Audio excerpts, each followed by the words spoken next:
नमस्कार, आदाब, सत श्री अकाल। लाइव नेशन 7 में आपका स्वागत है। मैं शादाब मलिक। बीएसएससी के बाहर नारेबाजी हो रही है, अभ्यर्थी यहां मौजूद हैं और इसी को लेकर यहां धरना प्रदर्शन चल रहा है। ऐसे में माले विधायक जो लगातार रोजगार के मुद्दे पर युवाओं की आवाज़ बनते रहे हैं, संदीप सौरभ भी यहां मौजूद हैं। संदीप भाई, ये जो धरना प्रदर्शन हो रहा है, अभ्यर्थी जो अपनी मांगों को लेकर यहाँ धरना दे रहे हैं, ऐसे में बारिश में आप भी इनके साथ आ गए हैं। देखिए, छात्र नौजवान यहाँ पर इकट्ठा हैं और बहुत वाजिब मांग के साथ हैं। बिहार के तमाम ज़िलों से लोग आए हुए हैं, तो सब तो सोच के नहीं आए थे कि बरसात होने लगेगी। ऐसे भी सुखाड़ हो रहा है सब पूरे बिहार में, तो लोग सोच करके आए कि आंदोलन करना है और बरसात हो गई तो लोग तभी टिकेंगे। जब यहाँ युवा टिक गए तो हमको लगा कि इस बरसात में भी यहाँ पर चलना चाहिए, क्योंकि हम देख रहे हैं कि बिहार कर्मचारी चयन आयोग तर्क से चलना बंद कर चुका है। कोई लॉजिक इनका अब बचा नहीं है और युवाओं के साथ कहीं से भी संवेदनशीलता दिखाने की इनकी कोशिश नहीं हो रही है। 2014 की बहाली को अभी तक लटका करके रखना, उसमें फाइनल मेरिट लिस्ट जब दिया गया उसके बाद भी सीटों को खाली रखने के बावजूद कई अभ्यर्थियों का फाइनल मेरिट लिस्ट में नाम नहीं दिया गया। और इसके जो कारण बताए जा रहे हैं बीएसएससी की तरफ से, वो कोई तर्क ही नहीं है। बीएसएससी कह रहा है कि हम छात्र जो है वो प्राथमिकता की सूची के अनुसार मेरिट में नहीं आए, जब हर एक छात्र ने 42 सभी पदों पे अपना प्राथमिकता कहीं ना कहीं दिया था। हम 42वां प्राथमिकता क्यों देते हैं कि अगर इन 41 में से हमारा नहीं हुआ तो ये 42वां में हमारा होना चाहिए, इसीलिए तो देते हैं। कोई भी प्रायोरिटी का मतलब तो यही होता है। अब ये कह रहे हैं कि नहीं, आप चूँकि पहला 3 में नहीं आए तो आपको कहीं नहीं मिलेगा। क्यों नहीं मिलेगा? तो चौथा प्रायोरिटी हमसे लिए क्यों थे आप ये कहे होते पहले ही। तो तर्क से इनको चलना नहीं है। कुछ बच्चों को इसलिए बाहर कर दिया गया कि वो उनका कहना कि इनका आपका डिप्लोमा का डिग्री जो है उसको बिहार के सारे विश्वविद्यालय मानेंगे, आप उसी डिप्लोमा के आधार पर आप ग्रेजुएशन कर सकते हैं मगध विश्वविद्यालय से, कुछ समकक्ष, लेकिन समकक्ष उसको आप नहीं मानेंगे, आप उनको बाहर कर दिए हैं। 14 की बहाली है, 8 साल से बच्चे इंतजार कर रहे हैं। आप अलग अलग कारण से जो फिजिकल के पोस्ट हैं, आपने किस लिहाज से किस क्राइटेरिया से आपने उसमें लोगों को इनवाइट किया था? आधे बच्चों को किया। जब सारे बच्चों ने फिजिकल के लिए अपना प्रायोरिटी दिया कहीं ना कहीं, तो आप सबको बुलाना चाहिए था।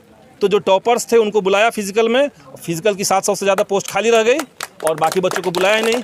तो आपको पहले प्रायोरिटी जो जिनका ज़्यादा था, जो टॉपर्स थे, उनको सीट अलॉट पहले करना चाहिए था, तब फिजिकल लेना चाहिए था। ये तो किया नहीं आपने। तो अपनी गलती का ठिकरा जो है वो छात्रों पर जो सरकार थोपना चाहती है।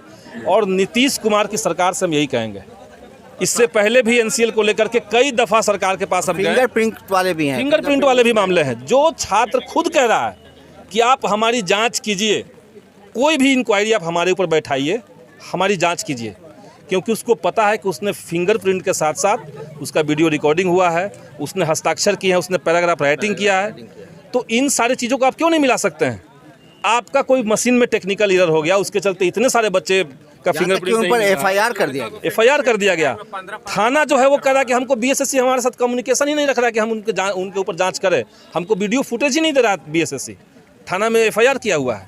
तो ये तो सीधे सीधे खिलवाड़ है। जब सरकार को इसकी बात कहिएगा तो सरकार कहती है कि भाई बीएसएससी तो स्वायत्त संस्थान है, हम क्या कर सकते हैं। तो आप किस लिए सत्ता में बैठे हुए हैं? बिहार के तमाम युवाओं के साथ मजाक होता रहेगा और आप कुर्सी पर बैठे रहेंगे। किस लिए कुर्सी है? तो विधायक संदीप सौरभ अब क्या करेंगे आगे, उनके क्या रणनीति? हम तो इस मामले में कहिए कि पिछले 15-20 दिन में हमने कई बार कोशिश की। जब छात्र मिले, अपने मुद्दों को हमको बताया, तो उसके बाद मुख्यमंत्री को चिट्ठी लिखी गई, उनके पीए से बात हुई। सामान्य प्रशासन विभाग में भी हम गए, वहाँ भी चिट्ठी दिया गया, वहाँ भी कहा गया, उन्होंने कहा कि समय दीजिए। बीएसएससी में भी लेटर दिया गया। आज हम जाकर के बात करने की कोशिश करते हैं और हम चाहेंगे कि इसको क्लिंच हो। और अगर क्लिंच नहीं होता है, अगर बीएसएससी अपने तर्क पे सही नहीं होती है, तो उसके बाद हम आह्वान यही करेंगे छात्रों से कि आंदोलन को अपना और तेज कीजिए। 1700 बच्चे बाहर किए गए हैं। आज तो यहाँ तो 500 बच्चे ही हैं। सारे 1700 बच्चे जो हैं वो अपने परिवार वालों के साथ, अपने मित्रों के साथ, अपने परिजनों के साथ आकर के यहाँ धरना पे बैठ जाइए। आपका साथ में निश्चित तौर से हम साथ रहेंगे। जब अब तक साथ थे तो अभी क्यों नहीं रहेंगे? साथ रहेंगे ही रहेंगे।